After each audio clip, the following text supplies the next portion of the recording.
Coïncidence ou non, ce 19 avril, le président de la République par intérim arrive à Boutaré. Ce même 19 avril, le destin des habitants de la ville bascule. Le président fait un discours dans lequel il exhorte la population à obéir à ses ordres. Théodore Sindikubwabo s'adresse aux officiels. Ses propos sont retransmis à la radio nationale. Pardonnez-moi parce qu'habituellement, je ne m'exprime pas comme cela, avec autant d'émotion dans la voix. Mais ces jours-ci, c'est impératif. Il faut que je vous dise ce que j'ai sur le cœur. Celui qui ne se sent pas concerné par notre combat, eh bien qu'il fiche le camp. Certains sont d'ailleurs chargés de travailler à nous en débarrasser, qu'ils y mettent du zèle. Des traîtres sont allés à l'extérieur du pays pour apprendre à manier le fusil. Vous les connaissez, moi je ne les connais pas, alors que chacun d'entre vous donne des noms pour que l'on s'en débarrasse. Soit nous perdons la guerre, soit nous faisons le bon choix et nous la gagnons. Je vous le répète, nous ne gagnerons cette guerre que si vous nous débarrassez de ces gens qui hésitent et qui disent « moi, cette guerre ne me concerne pas ». Et on peut dire que c'est ce discours du président qui a en fait mis le feu aux poudres ici à Boutaré. Ensemble du pays. Dans une mairie de la préfecture, les preuves de l'existence d'un véritable plan de bataille. Sur un bureau, l'agenda d'un brigadier de police communale. Une succession de comptes rendus de réunions d'état-major. Un état-major qui, 2 jours seulement après le discours du président, rappelait la nécessité de recruter des éléments sûrs et patriotiques de la ville et de les entraîner au maniement des armes dans le cadre de l'autodéfense populaire.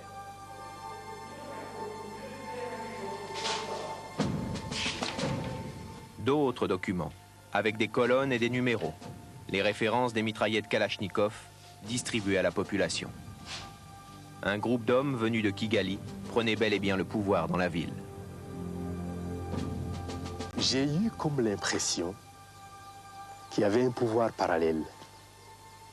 Un pouvoir dont on ne connaît pas les tenants, mais un pouvoir qui se superposait au pouvoir habituel. Le bourgmestre de cette ville, par exemple, il n'avait rien à dire. Il ne savait pas ce qui se passait littéralement dans sa commune. Alors, ce pouvoir était aux mains des milices Ineram.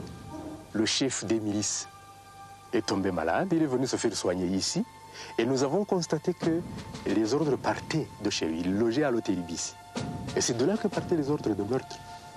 Des ordres de meurtre donnés par un homme, chef des miliciens sur l'ensemble du Rwanda.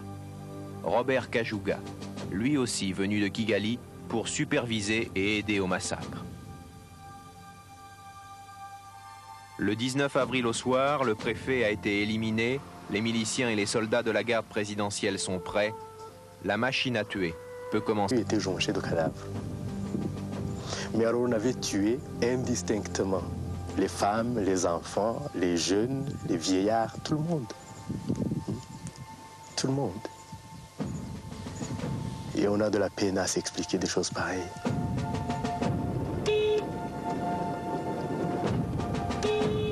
Il faut aller jusqu'au Zaïre, à Bukavu précisément, pour retrouver l'homme accusé d'être à l'origine de ces massacres, l'homme du discours à la radio. Française. Oui. Nous venons voir monsieur Sindikubwabo. Théodore Sindikubwabo, l'ex-président de la République par intérim, vit ici. Au milieu de ses 2 derniers fidèles, sa défense est prête. Je savais qu'il y avait des tensions à Boutaré. J'avais été averti de ces tensions à Boutaré. Je suis parti à Boutaré expressément pour donner le message de pacification, pour demander aux gens de Boutaré de s'occuper plutôt du travail manuel au profit de leur ménage, au lieu de se perdre dans des querelles politiques. Voilà l'expression de ma visite à Boutaré. Et vous avez l'impression que les gens ont pris au pied de la lettre ce que vous leur disiez? Les gens, s'ils ont pris à la lettre ce que je disais, qu'il faut travailler pour le ménage, ou bien s'il y en a qui ont interprété ma parole et ma pensée autrement, ça, je ne sais pas. Vous n'avez, vous nous l'assurez, Monsieur le Président, donné aucun ordre?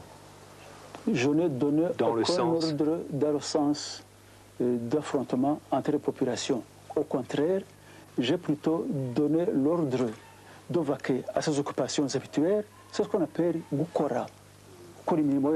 Faire votre travail, vaquer à vos occupations habituelles et ne pas vous livrer aux affrontements. La parole d'un président de la République face aux archives radiophoniques. La teneur du discours, diffusé à l'époque sur Radio Rwanda, semble bien éloigné des explications de texte fournies aujourd'hui. Celui qui ne se sent pas concerné par notre combat, eh bien qu'il fiche le camp. Certains sont d'ailleurs chargés de travailler à nous en débarrasser, qu'ils y mettent du zèle.